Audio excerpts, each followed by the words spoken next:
Bonjour classe, aujourd'hui je vais vous parler de René Magritte et vous expliquer pourquoi il était absolument génial et comment il a influencé son époque ainsi que les générations à venir. Il est né en Belgique à la fin du 19e siècle, dans une petite ville qui s'appelle Lessines, qui est située à 1 heure au sud-ouest de Bruxelles. Très tôt, il se passe.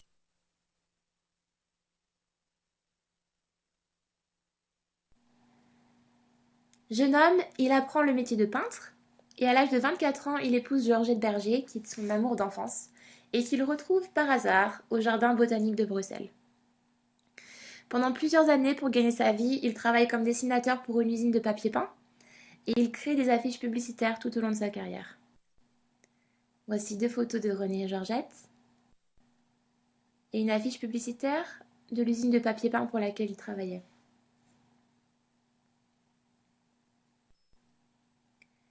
René fréquente des artistes dada et surréalistes et il a été fortement influencé par le dadaïsme, mouvement qui apparaît juste avant le surréalisme. Le surréalisme étant le mouvement culturel et artistique auquel René appartient. Le mouvement surréaliste est un mouvement artistique et culturel qui apparaît entre l'entre-deux-guerres, en réaction aux traumatismes et aux atrocités de la Première Guerre mondiale.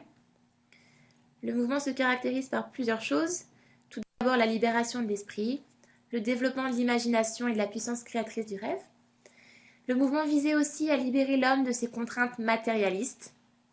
Et dans ses peintures, Magritte cherchait avant tout à secouer le spectateur afin de leur révéler leur richesse intérieure et non matérielle. La première peinture surréaliste qu'il réalise s'intitule Le Jockey perdu. Il l'a réalisée en 1926. Il réalise également plusieurs projets publicitaires pour la maison de couture Nourine Van Eck, que vous voyez ici. Ok, nous allons à présent analyser une série de peintures qui est probablement l'une des séries de peintures les plus célèbres de René Magritte, qui s'intitule La trahison des images. Vous allez voir plusieurs tableaux et je vais vous demander de bien faire attention, de bien observer les mots qui sont associés aux images.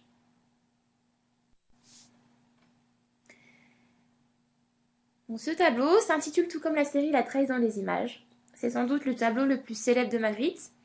Il représente une pipe, accompagnée de la légende Ceci n'est pas une pipe. On pense que l'intention de Magritte était de montrer au travers de cette mise en abîme qu'un tableau représentant une pipe n'est pas une pipe. Ça ne reste qu'une image de pipe qu'on ne peut ni bourrer ni fumer comme on le ferait avec une vraie pipe. Ce tableau nous invite à remettre en cause ce qui semble évident au premier abord. Nous allons maintenant regarder d'autres peintures de cette série.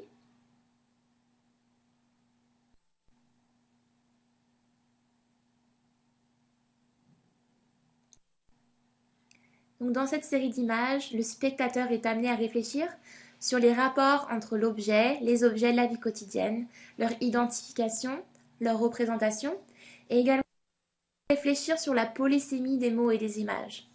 La polysémie signifie un mot ou une image qui a plusieurs sens.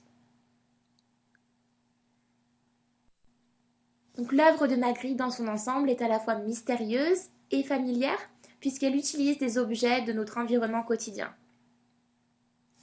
Magritte provoque donc la curiosité et la réflexion des spectateurs avec des tableaux d'apparence réaliste mais dont la signification est très paradoxale.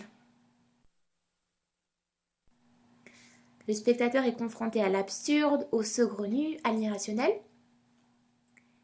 Et nous pouvons également parler de l'écart entre les notions de signifiant et signifié, qui est un problème un peu plus sémantique.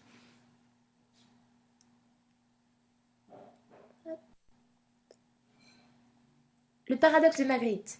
Magritte était un paradoxe à lui tout seul, puisque bien qu'il ait cherché à nous faire réfléchir sur la réelle matière et signification des objets de notre quotidien, il se retrouve à son insu, depuis les années 60, comme objet publicitaire, comme produit commercial. Il est devenu une icône de la société de communication, et nous allons expliquer pourquoi et comment. Beaucoup de publicités actuelles se sont inspirées de la série de la trahison des images pour vendre leurs produits. Comme par exemple Allianz, la société d'assurance, l'association Terre Solidaire ou la compagnie aérienne British Airways.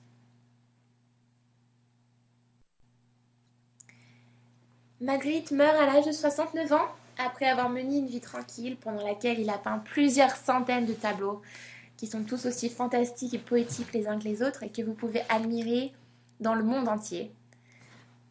Il a donc laissé une trace considérable dans nos générations actuelles.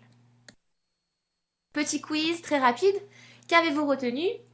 Magritte est née... Réponse D, à Lessines. Magritte est un peintre B, surréaliste. Magritte fréquente des artistes D, dadaïste et surréaliste. Ce qui ne caractérise pas le surréalisme, c'est la réponse C, représentation de la réalité du quotidien.